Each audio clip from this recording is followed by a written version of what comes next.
কেমন আছো সবাই? আশা করি তোমরা সবাই খুব ভালো আছো। ওয়েলকাম টু মাই চ্যানেল দিশা। অনেক দিন তোমাদের কাছে কোনো ভিডিও আসেনি, সেই জন্য I am really very sorry. যাই হোক, আমি জানি তোমরা অনেকেই মেসেজ করেছো ডেলি ব্লগ কবে আসবে বা আবার ব্লগ কবে দেব।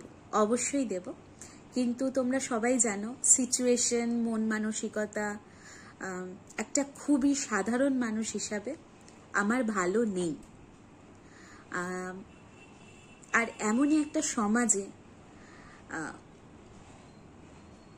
আমি রয়েছি বা আমরা কিছু জন রয়েছি, আমার মতো জানি অনেকেই এরকম বাধ্যবাধকতা বা কিছু রেস্ট্রিকশনের মধ্যে আছো, যারা হয়তো চিৎকার করে অনেক কথা বলতে চেয়েও বলতে পারো না।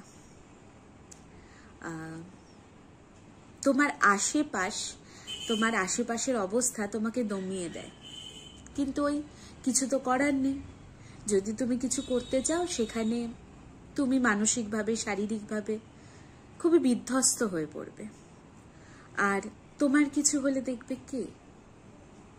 হয়তো তোমাকে সামনে থেকে এসে কেউ ডাক্তার দেখাবে, কেউ দু চারটে কথা বলে সান্ত্বনা দেবে, কিন্তু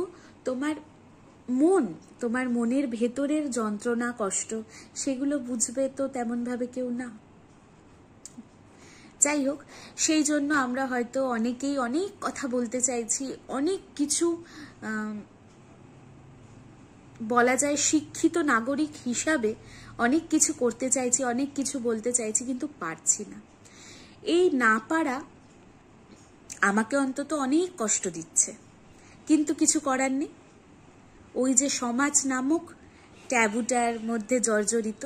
আসলে এটা না একটা চক্রব্যূহ, তুমি গোল গোল গোল গোল করে ঘুরেই যাবে, কিন্তু এর কোনো সীমা নেই। আমি জানি অনেকে ব্লেসড, যে অনেকে তার ফ্যামিলি বা তার আশেপাশে অনেকের থেকে অনেক বেশি এনকারেজ পাচ্ছে যে না, এটা নিয়ে রুখে দাঁড়ানো দরকার। কিন্তু আমি হয়তো সেরকম অতটা লাকি না। যাই হোক, এর থেকে বেশি আর কিছু বললে আবার ওই বললাম, শারীরিক এবং মানসিকভাবে নিজের কষ্ট। আর নিজে যদি ঠিক না থাকতে পারি, তাহলে হয়তো আগামী দিনের আরো অনেক বড় সমস্যার সম্মুখীন হতে পারবো না। তখন হয়তো সত্যি সবাইকে গর্জে উঠতে হবে, তখন হয়তো সবাইকে সত্যি হাতে হাত মিলিয়ে এগোতে হবে অনেকটা। যাই হোক, জ্ঞানের কথা বলতে হয়তো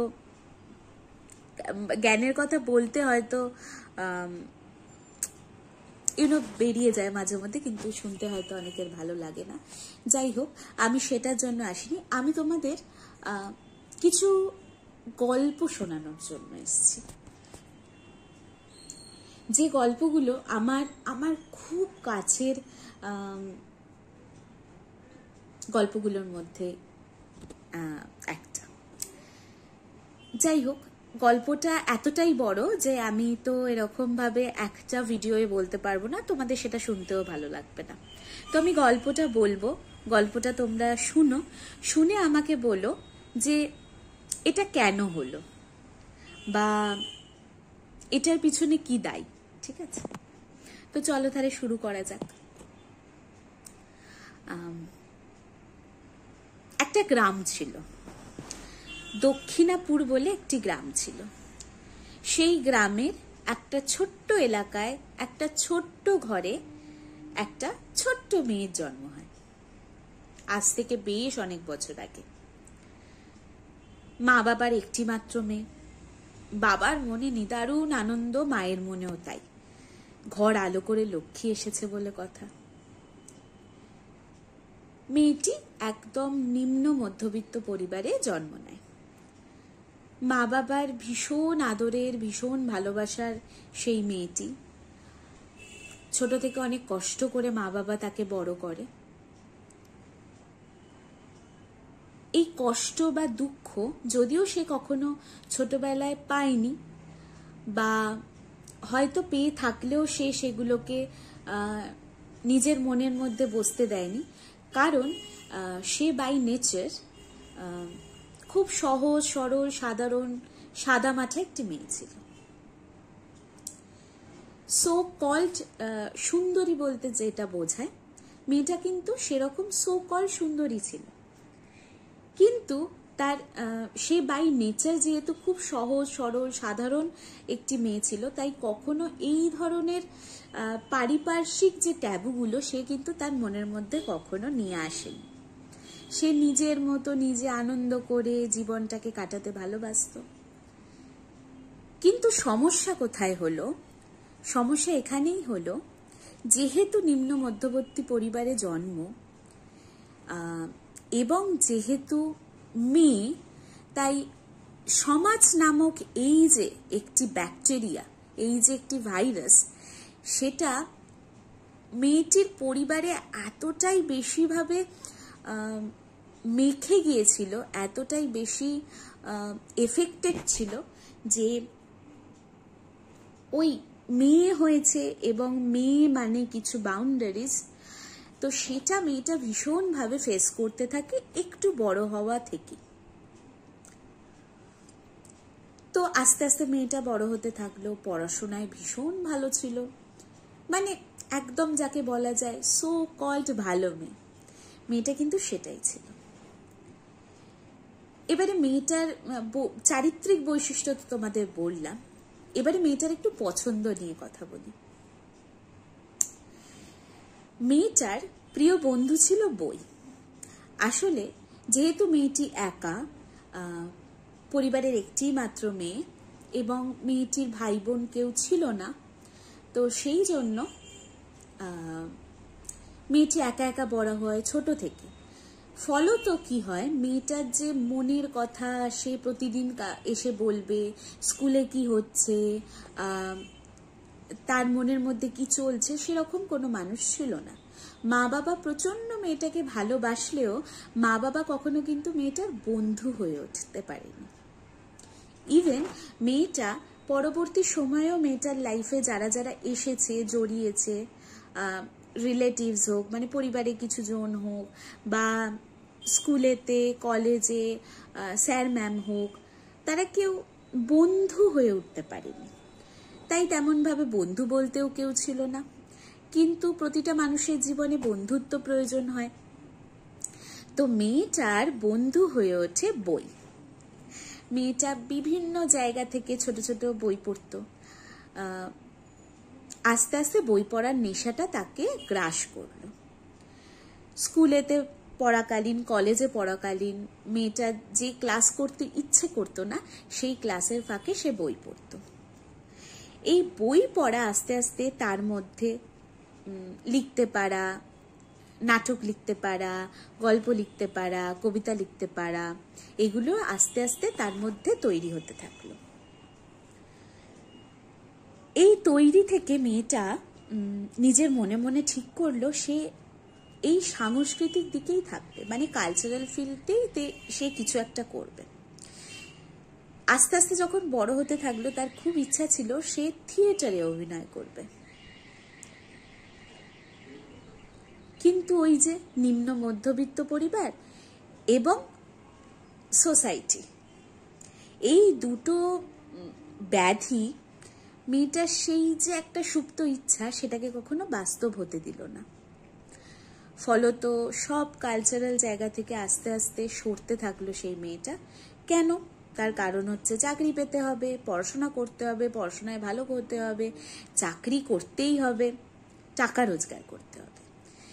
কিন্তু মেয়েটা যেহেতু পড়াশোনা করতে ভালোবাসতো, পড়াশোনায় তার প্রচন্ড আগ্রহ ছিল, কিন্তু মেয়েটা পড়াশোনা করতো জানার জন্য, চাকরি করার জন্য না। মেয়েটা জীবনে ভীষণভাবে প্রতিষ্ঠিত হতে চেয়েছিল, কিন্তু সে যেটা ভালোবাসে সেটাতে প্রতিষ্ঠিত হতে চেয়েছিল। যাই হোক, আস্তে আস্তে তাকে অনেক অনেক অনেক স্ট্রাগল ফেস করতে হয় তাকে। সেই গল্পটা আস্তে আস্তে বলবো। তবে তার লাইফের একটা ছোট্ট ইনসিডেন্ট আজকে তোমাদের সাথে শেয়ার করি। মোটামুটি মেয়েটা কেমন সেটা তো তোমরা বুঝলে। এবারে তার লাইফের আস্তে আস্তে ছোট ছোট ইনসিডেন্ট থেকে বুঝতে পারবে আমাদের এই সমাজের অসুখটা আসলে কোথায়। তো ছোট্ট একটা ইনসিডেন্ট শেয়ার করি তাহলে। মেয়েটার নামই তো তোমাদের বলা হয়নি। মেয়েটার নাম হচ্ছে ঈশা। তো ঈশা যখন ক্লাস 6-7-এ পড়ে, ঈশা একদিন ঘুরতে বেরিয়েছে, একা একাই ঘুরতে বেরিয়েছে। কারণ তোমাদের বললামই, ঈশার তো তেমনভাবে কোনো বন্ধু ছিল না।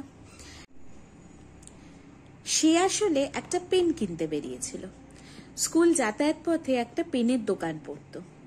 সেই পেনের দোকানে একটি পেন দেখে তার ভীষণ ভালো লেগেছিল, তো সে পেনটা কিনতে বেরিয়েছিল। এমন সময় 4টে ছেলে, ঠিক শুনছো, 4টে ছেলে বেশ অনেক দিন ধরেই তাকে উত্ত্যক্ত করছিল। মানে স্কুলের সামনে দাঁড়িয়ে থাকা, একটু কথা বলতে চাওয়া, ফোন নম্বর চাওয়া। এদিকে মেয়েটা তো সেরকম ছিলই না, আর যা বয়সের কথা বলছি সেই বয়সে তো মেয়েটার মনের মধ্যে গান, নাটক, নাচ, পড়াশোনা এসব ছাড়া তেমনভাবে অন্য কিছু ছিল না। আর মেয়েটা যে ভালোবাসা কাকে বলে বা ভালোবাসার অনুভূতি কি হয় সেটা যে জানতো না, সেটা একদমই না। মেয়েটা বয়সের থেকে একটু বেশি ম্যাচিওর ছিল, সেই জন্য ঈশা কিন্তু জানতো সবটাই। তখন থেকেই বলতে পারো সে খুব ক্লিয়ার ছিল যে সে জীবনে যাকে আনবে সে হবে তার প্রিয় বন্ধু। তার কারণ ওই প্রিয় বন্ধুর জায়গাটাই তো তার ফাঁকা ছিল। তো এমন কেউ তার জীবনে আসবে যে হবে তার প্রিয় বন্ধু, যাকে সব কথা নির্দ্বিধায় বলা যায়, আর সে জাজমেন্টাল হয় না।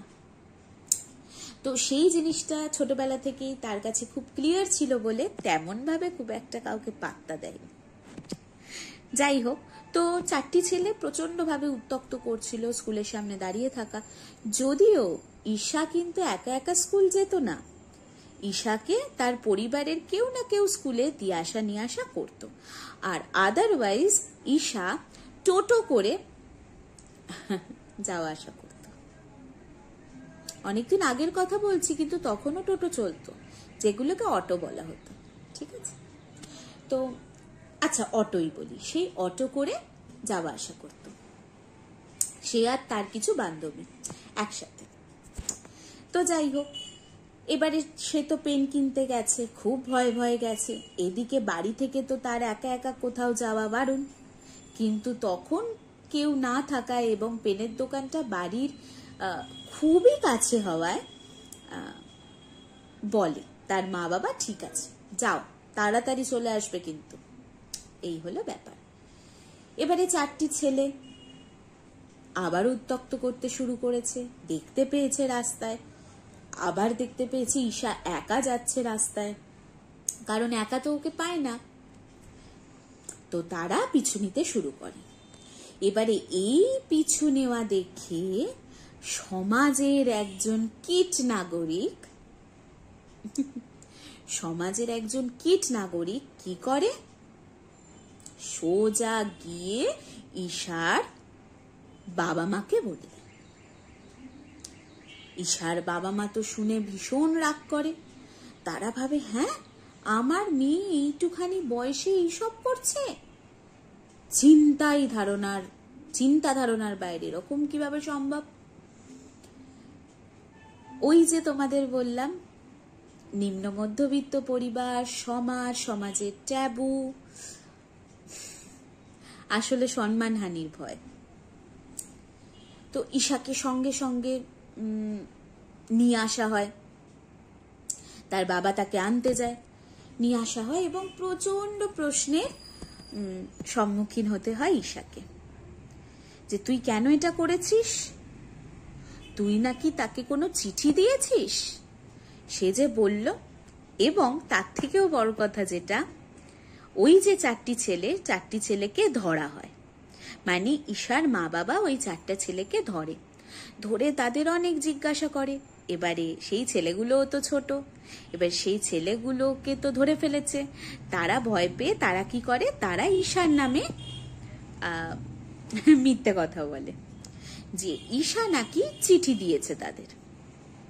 ঈশা তো আকাশ থেকে পড়ে, আমি কি করলাম সে তো বুঝতেই পারছে না, তার কারণ সে তো এরকম ধরনের কিছু আগে কখনো ফেস করেনি। কিন্তু সে এটা জানে যে ওই 4টে ছেলে উত্ত্যক্ত করে, ওই 4টে ছেলেকে সবসময় সে কিন্তু স্কুলের বাইরে দেখে, আর দেখে ওই 4টে ছেলে তার দিকে তাকিয়ে আছে। তো ঈশাকে অনেক প্রশ্ন করা হয়, অনেক জেরা করা হয়। ঈশা তো কোনো উত্তর দিতে পারে না, কারণ সে তো কিছু জানেই না। ঈশা কোনো উত্তর দিতে পারে না, ঈশা চুপচাপ কেঁদে যায় কেঁদে যায় কেঁদে যায়। তারপর থেকে ঈশার জীবনটা হয়ে যায় আরো কঠিন। মানে যেটুখানি নিঃশ্বাস নিতে পারত সেটুখানি নিঃশ্বাসও নেওয়ার অধিকার একটু হলেও ছিনিয়ে নেওয়া হয়। ছেলেগুলোর কিন্তু কিছু হয় না, ছেলেগুলো তো চলে যায়, ছেলেগুলোকেও আবারও দেখতে পায় স্কুলের সামনে, হয়তো তার মা বাবাও দেখতে পায়। কিন্তু ওই যে সমাজ নামক ব্যাধি, সেটার জন্য একটা মেয়েকেই মনে হয় সব থেকে বেশি কষ্ট সহ্য করতে হয়।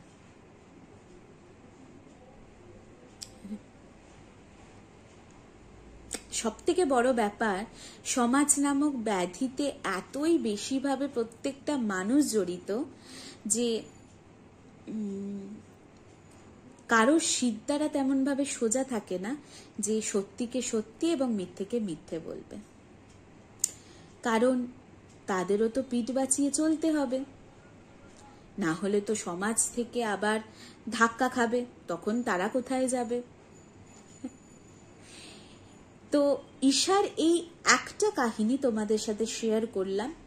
আমি পরপর অনেক কাহিনী নিয়ে আসব তার জীবনের।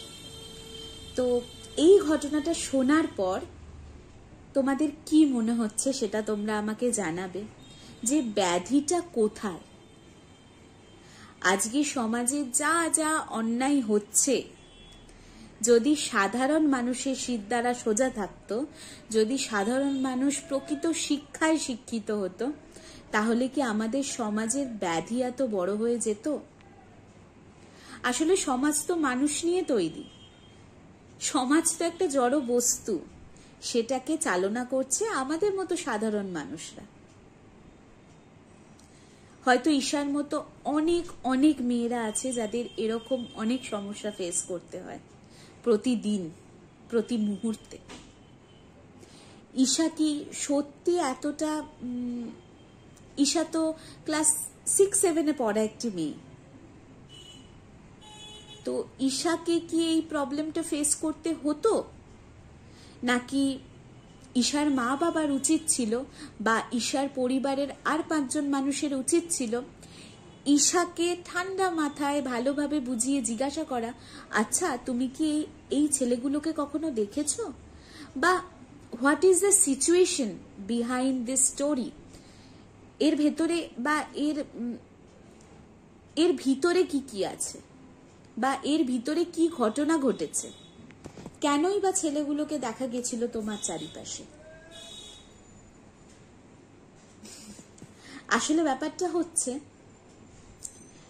সমাজ নামক ভাইরাসে আমরা এতটাই জর্জরিত, আর সেই ভাইরাসে মেয়েরা এতটাই বেশি এফেক্টেড হয় যে তাদের কথা শোনার বা তাদের কথা বোঝার মতো লোকজনের দেখা ঠিক পাওয়া যায় না।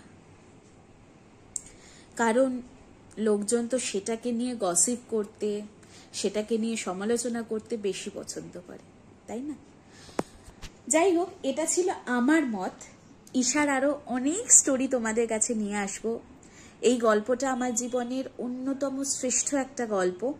তোমাদের সামনে আস্তে আস্তে ঈশার প্রত্যেকটা লাইফের ছোট ছোট স্টোরি, যেগুলো থেকে তোমরা বুঝতে পারবে সমাজের ব্যাধিটা, সমাজ যে এতটা কলুষিত সেটার কারণটা আসলে কারা।